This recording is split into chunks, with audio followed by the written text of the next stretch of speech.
उंगली उठाना। महाराष्ट्र राज्य में एकनाथ नाम के एक संत रहते थे और वो और उनकी पत्नी बड़े ही उदार प्रवृत्ति के थे। वे संत ईमानदारी के साथ धन अर्जित करके अपने परिवार का जीवन यापन किया करते थे। झूठ, छल, कपट उनके जीवन में कहीं नहीं था। एक दिन उनके पिता का श्राद्ध था। उनकी पत्नी ने बड़े ही चाव से रसोई तैयार की, स्वादिष्ट हलवा बनाने लगी। हलवे की महक चारों ओर फैल गई। उसी समय उनके घर के सामने से एक गरीब माँ बेटे गुजरे। वे शुद्ध परिवार से थे। बेटी की नाक में जब हलवे की महक गई तो उसके मुंह में पानी भर आया। वो अपनी माँ से बोला, माँ, कितनी बढ़िया महक है। तनिक विचलित होकर उसकी माँ ने कहा, बेटा, ऐसा बढ़िया खाना हमारे नसीब में कहाँ है। एकनाथ वहीं पास ही बैठे थे। उन्होंने ये बात सुन ली। उन्होंने सोचा कि भगवान तो सबके शरीर में निवास करते हैं, इन लोगों द्वारा ही भगवान को भोग क्यों न लगाया जाए। ऐसा विचार करके उन्होंने माँ बेटे दोनों को अंदर बुलवाया और अपनी पत्नी गिरजाबाई से कहा, ये सारा भोजन इन लोगों को खिला दो। गिरजाबाई पति से भी अधिक उदार थी और वो बोली, घर में खाना बहुत है, सबको बैठाकर भरपेट खिला दिया जाए। एकनाथ और भी दरिद्रों को खोज लाए। उनके मामले में भी धर्म जाति का भेद न किया। दोनों पति पत्नी ने सबको आदर सहित बैठाकर बड़े चाव से भोजन कराया।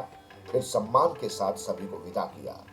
भोजन करने वाले लोगों पति पत्नी को आशीर्वाद देते हुए चले गए। इस प्रकार पति पत्नी दरिद्रों की सेवा करके बड़े प्रसन्न थे। किंतु श्राद्ध के दिन ब्राह्मणों को भोजन कराना भी तो आवश्यक था। इसी कारण दोनों ने उस स्थान को साफ किया जहां बैठकर उन लोगों ने भोजन किया था। फिर बर्तन आदि धो मांज कर दोबारा से रसोई तैयार कराई तथा ब्राह्मणों को आमंत्रित किया। ब्राह्मणों को सारी घटना का ज्ञान हो चुका था।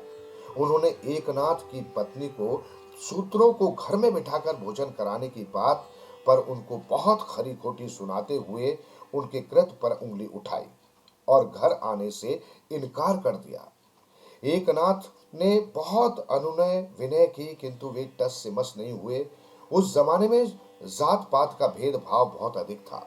एकनाथ दुखी भी हुए तथा आश्चर्यचकित भी हुए। वो सोचने लगे कि अब क्या किया जाए। तभी एक ओर से आवाज आई, महाराज, आप दुखी क्यों होते हैं? आपने रसोई पितरों के लिए बनवाई है, फिर चिंता की क्या बात है। आप पितरों को बुलवाएं, वे आकर भोजन कर लेंगे। एकनाथ ने इधर उधर देखा, किंतु उसे कोई भी दिखाई नहीं दिया। एकनाथ ने कही कही बात का अनुसरण करके पत्तलें लगवा दी।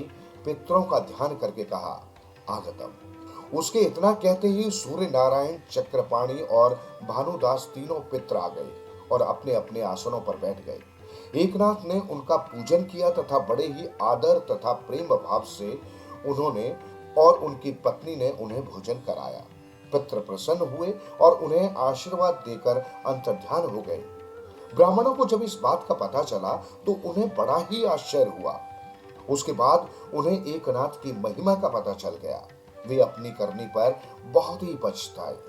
इस कहानी से हमें यही सीख मिलती है, किसी दरिद्र को भोजन कराना, उसकी सेवा करना ईश्वर की राह में सबसे बड़ा पुण्य है। कर्म कांड में फंसे समाज से अलग हटकर जो भी कोई नया सत्य आचरण करता है, कर्म कांडी लोग उस पर उंगली उठाते ही हैं, जैसा कि संत एकनाथ के साथ ब्राह्मणों द्वारा किया गया। पर सत्य पर अडिग रहने वाले आगे चलकर सम्मान के अधिकारी बनते हैं।